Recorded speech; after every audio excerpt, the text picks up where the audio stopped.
रितेश एक भगवान जैसे मेरी जिंदगी में आए, मेरी माँ का ऑपरेशन 4 बार कराया, करोड़ों रुपए खर्च किए।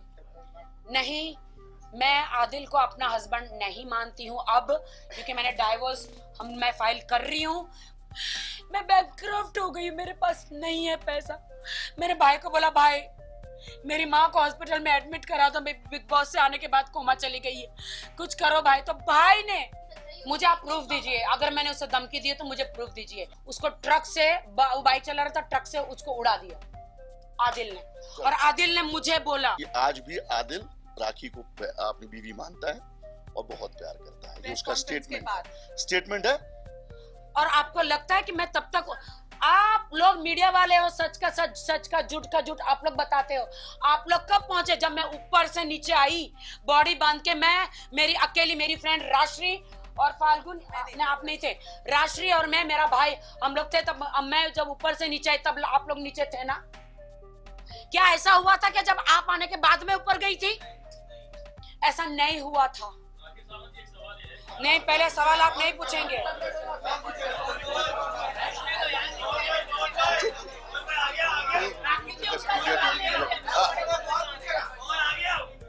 ये वो साड़ी है जो मैंने 10 बार पहनी। क्या आपको लगता है जिस दिन मेरी माँ मरी थी उस दिन मैं ऐसे हंस रही होगी? सेम साड़ी मैंने 3 बार पहनी। तो सेम साड़ी में कहीं खाना, राष्ट्र के घर पे खाना खाया होगा, वो वीडियो कल दिखा रहा, बोलते मैं लानत है, मैं तो विश्वास निकल गया जब जिसकी माँ मरी सेम साड़ी पहन के उसने खाना खाया। ये एक वीडियो, मैं गाना भी गा रही हूँ और ये दूसरा भी वीडियो, शांति से बैठे, साड़ी सेम है। वही साड़ी में 2-3 बार मैंने पहनी है।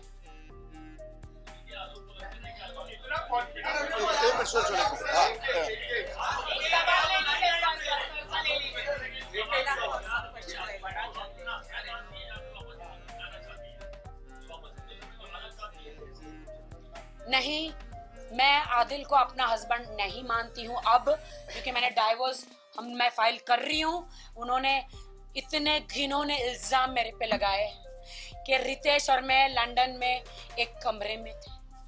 तू तेरे ऐप छुपाने के लिए मेरे पे इल्जाम लगा रहा है? मैं तो लॉयल हूँ। रितेश ने तो सब बता दिया कि मैं तो लंदन गया ही नहीं। रितेश ने तो बता दिया, आपके सामने बोल दिया उसका पासपोर्ट का। और बाकी नहीं, एक मिनट पहले मुझे कंप्लीट करने दो। मैं तो लॉयल थी। मैं तो जब से शादी करी आदिल के साथ रितेश को मिली भी नहीं। मैं तो लॉयल थी, मैंने निकाह किया और मैं इस्लाम कभी नहीं छोड़ूंगी। बहुत जल्दी आपको 25 तारीख को एक गुड न्यूज मिलेगा जो मैं अभी नहीं बताऊंगी। वो खुदा ने मुझ पर रहम किया है क्योंकि मैं नमाजी हूँ। बोलो। तो फिर वैसे ही हुआ ना? नहीं, तो फिर वैसे ही हुआ ना। अगर रितेश की शादी पहले हुई है, अगर उसका डाइवोर्स नहीं हुआ, अगर समझो मेरी उसके साथ शादी हुई, तो मेरी भी शादी लीगल नहीं हुई। बिल्कुल, क्या बात, आप बताओ भैया। हाँ बताओ। इनके सवाल का जवाब देना चाहूंगी। सही बात। इनके साथ रह लेके मैं बन गई हूँ। उनको जो भी कहना है, शादी हुई थी नहीं हुई थी, उनकी शादी लीगल है या नल एंड वॉइड है, फैमिली कोर्ट है, वो फैमिली कोर्ट में जा सकते हैं और इस शादी को नल एंड वॉइड प्रूव कर सकते हैं। आदिल आज भी, सॉरी फाल्गुनी, आदिल आज भी कह रहा है कि राखी मेरी बीवी है और मैं उससे बहुत प्यार करता हूं। आज बोला। ठीक है, तो इतना सरप्राइज होने की जरूरत नहीं है जी। सिक्के हाँ? के दोनों पहलू। एक मैं बड़े ही ऑफिशियल स्टेटमेंट दे रहा हूं आधिकारिक तौर पर कि आज भी आदिल राखी को अपनी बीवी मानता है और बहुत प्यार करता है। ये उसका स्टेटमेंट है और इसको आप नोट कीजिए। ये आज की बात कर रहा हूँ। और मैं रितेश के बारे में कहना चाहती हूँ। रितेश बहुत अच्छा इंसान है। जब लॉकडाउन में मेरे पास खाना नहीं था, मेरे पास अनाज नहीं था, मेरी माँ को कोरोना हुआ, मेरी माँ को हॉस्पिटल पहुंचाने के लिए घर में 1 रुपया नहीं, कहां से कमाऊं, क्या करूं? रितेश एक भगवान जैसे मेरी जिंदगी में आए, मेरी माँ का ऑपरेशन 4 बार कराया, करोड़ों रुपए खर्च किए। मैं वहां पे मैं एक ऐप पे जाती थी ताकि मुझे कुछ मिल जाए पैसे, मैं कोरोना के नाम में अनाज भरूं। वो कहां से अनाज मेरे घर में बेचता था, सब्जियां बेचता था कोरोना काल में। तो रितेश मेरी जिंदगी में एक भगवान की तरह आए, मेरी माँ का इतना सेवा किया, इतना सर्जरी कराया, एंड तक मेरी माँ के जबान पे आदिल नहीं था, सिर्फ रितेश था। अच्छा राखी, आदिल का ये भी आरोप है कि आप हर किसी के पास जाके 3 लाख, 2 लाख, 1 लाख डोनेशन लेती थी अपने माँ के नाम को लेकर। एक रेलेवेंट क्वेश्चन है, काफी लोगों से आपने सिर्फ अपनी माँ की सिंपैथी को दिखाकर किसी से 4 लाख लिए, किसी से 3 लाख लिए, किसी से 2 लाख लिए, ये डोनेशन आप लिया करती थी? जवाब देने देना भाई।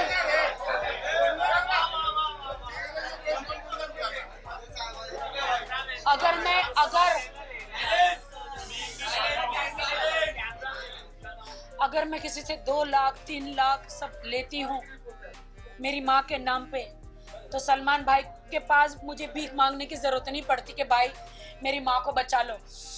सलमान भाई ने इतना पैसा खर्च के मेरी माँ का ऑपरेशन किया कैंसर का, कोरोना के टाइम पे, उसके बाद भी कैंसर बढ़ गया। और फिर जब मैं थक हार गई, मेरे पास अब पैसा नहीं है माँ का इलाज करने के लिए, मैं बैंकक्रफ्ट हो गई, मेरे पास नहीं है पैसा। मेरे भाई को बोला, भाई मेरी माँ को हॉस्पिटल में एडमिट करा दो, बिग बॉस से आने के बाद कोमा चली गई है, कुछ करो भाई। तो भाई ने, भरत भाई मेहरा जो है, जो आपके राधे मीरा ट्रस्ट के चेयरमैन, पूरा उन्होंने मदद किया और इमीडिएटली पैसे ट्रांसफर किए किटी केयर हॉस्पिटल में नाम जोशी जी के पास, और उनकी माँ को बोला कि अभी के अभी शिफ्ट करो, एडमिट करो। मैंने किसी से कोई कैश नहीं लिया, ना मेरे अकाउंट में लिया। मैं एक ईमानदार लड़की हूँ, मैं मेहनत से इतने सालों से स्ट्रगल कर करके बॉलीवुड में टिकी हूँ आज तक।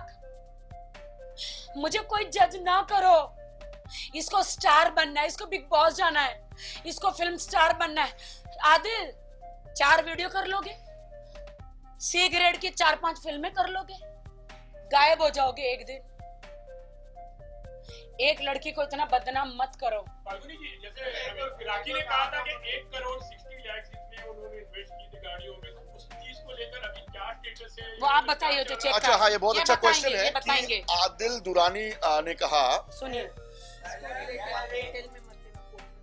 हाँ, आदिल दुरानी ने जो कहा कल प्रेस कॉन्फ्रेंस में कि राखी से उनको 90+ लाख कुछ लेने हैं, 95 लाख लेने हैं, तो मैं आपको बता दूं कि तकरीबन जनवरी में आदिल दुरानी ने एक पेपर में साइन किया और उसमें उन्होंने कबूल किया है कि 1.5 करोड़ रुपया उनको राखी सावंत को देना है, और पीडीसीज दिया उनको। उनका कहना था कि मैं पैसे अभी नहीं दे सकता, मुझे 1.5 साल का टाइम चाहिए। राखी ने कहा कि मैं 1.5 साल की टाइम नहीं दे सकती हूँ, मैं सिर्फ 8 महीने का टाइम दूंगी। तो राखी के जितने भी चेक्स थे पीडीसीज आदिल दुरानी ने 1.5 करोड़ के दिए, और मुझे नाम नहीं लेना चाहिए लेकिन आज मौका ऐसा है कि मुझे नाम लेना पड़ेगा।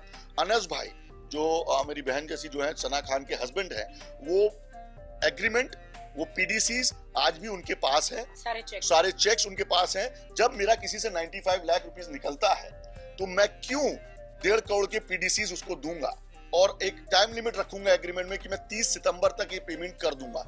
आदिल ने जो बात कही कि 90 लाख रुपीस मेरे निकलते हैं, ये सरासर गलत है। लेन देन होता है कि उन्होंने दिया, उन्होंने वापस ट्रांसफर किया, इन्होंने दिया, वापस ट्रांसफर किया। स्टेटमेंट हमने भी पुलिस स्टेशन में दिया, उनको भी कहिए पुलिस स्टेशन और कोर्ट में अपना स्टेटमेंट दे दो। ये केस में किया है या मीडिया ट्रायल शुरू कर दिया है। पहले मैं नहीं आई थी, आज मैं, जब उन्होंने कल आए मुझ पे इल्जाम लगाए, इसलिए मैं यहाँ पे आके उनके जवाब देने आई हूँ, और मैंने कोर्ट में पूरा पेश किया हुआ है। कहते हैं मुझे मारा है, वो लिपस्टिक के दाग है। पुलिस गलत है, मुंबई की मेडिकल रिपोर्ट गलत है। हाँ, देखिए आप जो कह रहे हैं कि राखी सावंत को जो उसने मारा वो लिपस्टिक के निशान है, आप पुलिस स्टेशन जाइए, एक आरटीआई डालिए, और उसमें माननीय न्यायालय के सामने भी आप जा सकते हैं, उससे रिपोर्ट निकालिए कि मेडिकल रिपोर्ट में क्या क्या था, क्या राखी को वापस वाकई चोट लगी, या राखी के साथ वाकई 377 हुआ या नहीं हुआ, ये मेडिकल प्रूफ करता है। तो आप देख लीजिए एक बार जाके, और फिर ये सवाल उससे कितना उन्होंने, ये 8 महीने की शादी में मुझे उन्होंने इतना मारा है। कहते कोई राखी सावंत को मार सकता है क्या? राखी सावंत हूँ मैं मीडिया के सामने। एंड ऑफ द डे मैं एक औरत हूँ, एंड ऑफ द डे मैं एक औरत हूँ।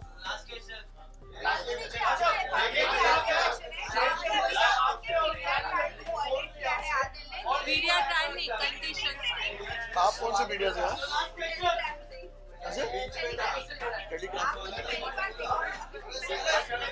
उसका फोटो शूट डाला है इन्होंने। अच्छा अच्छा, डेली टाइम्स ना, नहीं डेली टाइम्स। Daily times.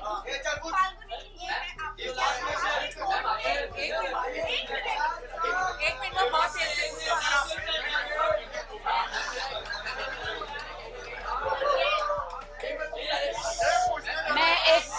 मैं बॉलीवुड में हूँ तो क्या हुआ? क्या मुझे न्याय मिलेगा? क्या मुझे जस्टिस मिलेगा? मैं कोर्ट पर, हमारे हिंदुस्तान के कानून पर विश्वास रखती हूँ। मुझे मीडिया ट्रायल नहीं चाहिए।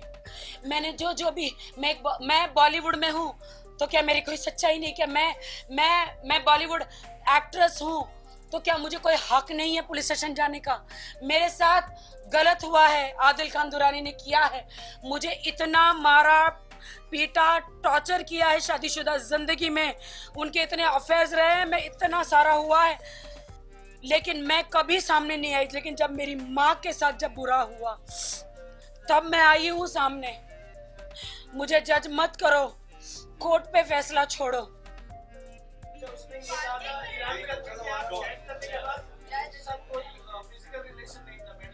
अरे यार, let him prove in the court ना। नहीं, कोर्ट का ट्रायल मत शुरू करो। फिजिकल रिपोर्ट नहीं था भाई तो आप मैसूर कोर्ट में, मैसूर पुलिस स्टेशन में जाइए। मैसूर पुलिस की मैं डीसीपी, एसीपी सबकी मैं बहुत रिस्पेक्ट करती हूँ कि इतने क्रिमिनल, ये इसके इतने रिकॉर्ड है, फिर भी इसकी बेल कैसे होगी? मेरी माँ के इलाज के लिए। और वो जो उसने कहता ना कि देखो मुझे मम्मी बहुत प्यार करती थी, मेरी माँ से यहाँ पीछे बैठी है, बिग बॉस वालों ने बोला था क्रिसमस आ रही है तो राखी का वीडियो बना के ना मम्मी के साथ भेज दो और मम्मी को बिग बॉस में लाना है। भाई उस हरामी ने क्या किया पता है? मेरी माँ बिग बॉस में आना चाहती थी मराठी में, मेरी माँ को नहीं लेकर आया, खुद तैयार होके आ गया, क्योंकि मैं तो अंदर, मुझे लगा मेरी माँ आ रही है, लेकिन ये खुद आ गया अंदर। मेरी माँ को नहीं लाया। मेरी माँ का सिर्फ वो क्रिसमस का जो था ना, मैरी क्रिसमस का वो वीडियो बना के कल आप लोगों को दिखा रहा। हाँ बताइए, पूछिए। मुझे आप प्रूफ दीजिए, अगर मैंने उसे धमकी दी है तो मुझे प्रूफ दीजिए। अब मैं बताती हूँ, मुमताज जी जो है मैसूर में, मुमताज आंटी जो है, इनकी कुछ लगती है, उसके बेटे ने मुझे ताज में, यहाँ पे ताज में मेरे साथ ऐसे बैठ के ऐसे पूरा वीडियो वायरल किया था। उसको ट्रक से, बाइक चला रहा था, ट्रक से उसको उड़ा दिया आदिल ने। और आदिल ने मुझे बोला, बोलिए, आपको सबको चांस मिलेगा, रुकिए। मैं बिग बॉस में थी तो मैं इसको पैसा देकर गई थी। इसने रादिल हम लोग को खोलना था प्रोडक्शन हाउस, लेकिन इसने वो जो उसकी गर्लफ्रेंड है, जिसका मैं नाम नहीं लेना चाहती, उन दोनों का प्रोडक्शन हाउस उन्होंने खोल दिया।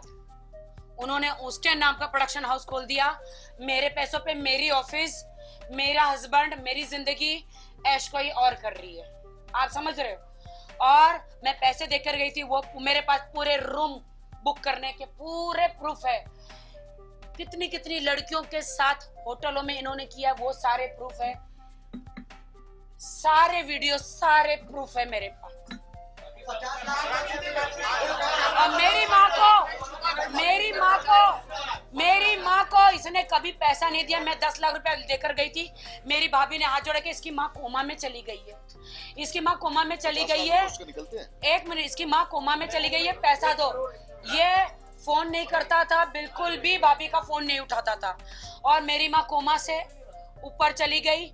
और शर्म आनी चाहिए, लानत है इसके, थूकती हूँ इसके मुंह पे।